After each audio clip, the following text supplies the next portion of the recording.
பேர் தவிர அவனை பத்தி வேற எந்த டீட்டெயில்ஸும் கிடைக்கல. அவன் ஏதோ பெருசா பண்ணி செத்துட்டான்னு ஒரு குரூப் சொல்றாங்க. அவன் சாவுல உயிரோட தான் இருக்கான்னு இன்னொரு குரூப் நம்புறான்.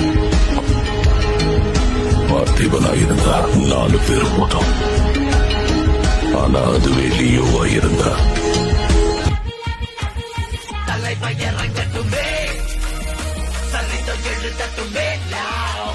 மலைகள் ஒதுங்கட்டுமே, உலகம் உணரட்டுமே, அரங்கம் அதிரட்டுமே, சில்லு பறக்கட்டுமே, பரங்கள் வசரட்டுமே,